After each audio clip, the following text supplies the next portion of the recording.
Hi అండి. ఇప్పుడే 'game changer' చూసాను. సినిమా ఎలా ఉంది ఏంటనేది చూద్దాం రివ్యూలో. ఆహ్, అయిపోయిందండి. శంకర్ పని అయిపోయింది. రాజమౌళి తర్వాత సినిమా రామ్ చరణ్‌ది కాబట్టి ఏమీ లేదు అనిపించే అనే ఎక్స్‌పెక్టేషన్‌తోనే సినిమాకొచ్చాను. But it exceeded my expectations. సినిమా చాలా బాగుంది. ఆహ్, చాలా పాజిటివ్స్ ఉన్నాయి. కరెక్ట్ స్టోరీ కుదిరితే శంకర్ ఏం చేయగలడో ఈ సినిమాతో చూపించాడు. కార్తిక్ సుబ్బరాజు బాగా రాశాడు స్టోరీ.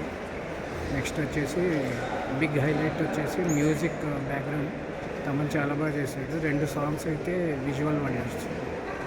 దోప్ సాంగ్ ఒకటి, జరగండి జరగండి సాంగ్ విజువల్ వండర్స్. చాలా బాగా తీశారు సాంగ్స్. సినిమా మనల్ని బాగా నవ్విస్తుంది. ఆ కిక్ ఇస్తుంది.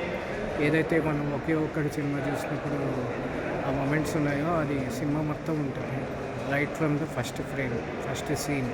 సినిమా చాలా బాగా తీశాడు శంకర్. ఇంకా రామ్ చరణ్కి ఇది ఒకే ఒక్కటి మూమెంట్, ఒకే ఒక్కటి మూవీ. సో సినిమా చాలా బాగుందండి. అందరూ చూడొచ్చు థియేటర్లో. ప్రతి ఫ్రేమ్, ఫస్ట్ సీన్ నుంచి ఎండింగ్ సీన్ దాకా చాలా బాగా తీశారు. సర్ప్రైజెస్ చాలా ఉన్నాయి. అంటే మనం అనుకుంది కొన్ని జరుగుతూ ఉంటాయి, మనం ఎక్స్పెక్ట్ చేయనివి జరుగుతాయి. సో చాలా బాగా తీశారు. లాస్ట్లో మెసేజ్ కూడా బాగుంది. ఇంకా ప్రతి క్యారెక్టర్ ఇంపార్టెంట్ ఉందండి. కైరా అద్వానీ కూడా చాలా బాగా చేసింది. తనది ఇంపార్టెంట్ క్యారెక్టరే. అంజలిది ఇంపార్టెంట్ క్యారెక్టరే. ఇంకో చెప్పుకోదగ్గ మెయిన్ క్యారెక్టర్ వచ్చేసి SJ Surya చింపేశాడు.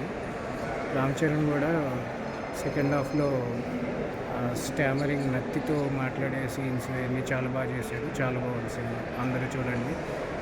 My rating is 4 hearts అండి.